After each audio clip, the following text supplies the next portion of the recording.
Hi, I'm Judge Hoffman with the 68th District Court. I'm here with Alex Reisinger, a young lawyer with the law firm of Summerman, McCafferty, Casada, and Geisler. We're going to talk about the Civil District Judge's new emergency standing order to deal with the COVID-19 pandemic.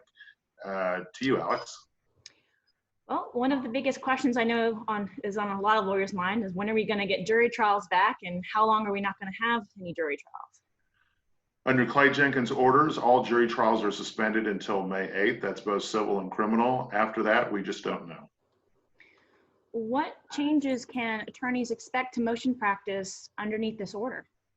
We are seeing a number of significant changes under this order and under the Supreme Court's orders on the practices in the court system. One of the big changes under this order is that the default now is that all hearings are going to be handled by submission. You can request oral argument, and I will tell you in my court, we regularly are having oral argument, but almost everything is going to be handled remotely.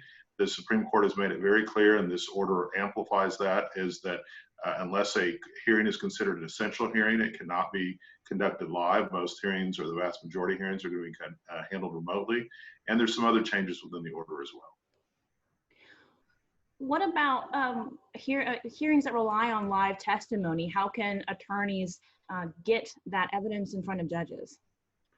We're strongly discouraging the use of live testimony during this pandemic, just for safety and for other reasons. One of the things we're encouraging is the use of affidavits, the use of depositions, but where you need live testimony, there are procedures within the order to deal with that.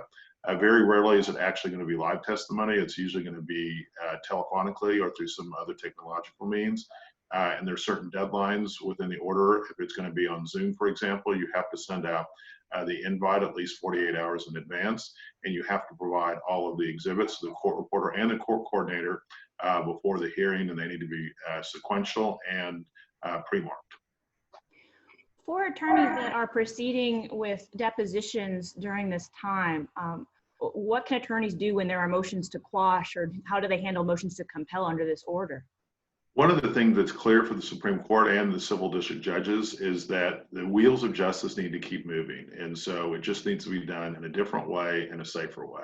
So one of the things that we are requiring is depositions need to continue to happen. We need to continue moving them forward, but we need to do them in a safe way. So one of the things that is required is that most depositions are going to be handled telephonically.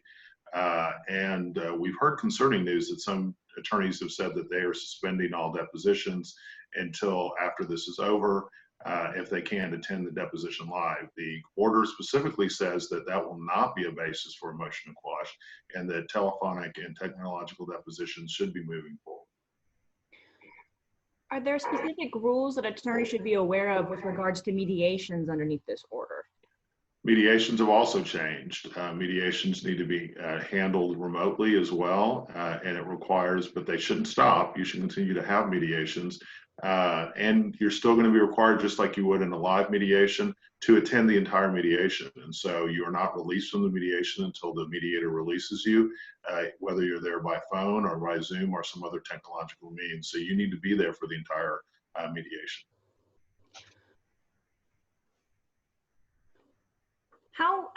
What changes to the dismissal docket can we expect to see? One thing that we've done is that we are not going to be dismissing cases for failure to serve. We understand that it's going to be extremely, extremely difficult to get service on defendants at this time. And so the practice of dismissing cases that haven't been served within a reasonable period of time is going to be suspended for a period of time. We are continuing to handle dismissal dockets for cases that have already settled and other reasons. But those cases will, again, dismissal dockets will be handled exclusively remotely. Well, thank you for answering all my questions, Judge. Thank you for your time, and be safe. Thank you.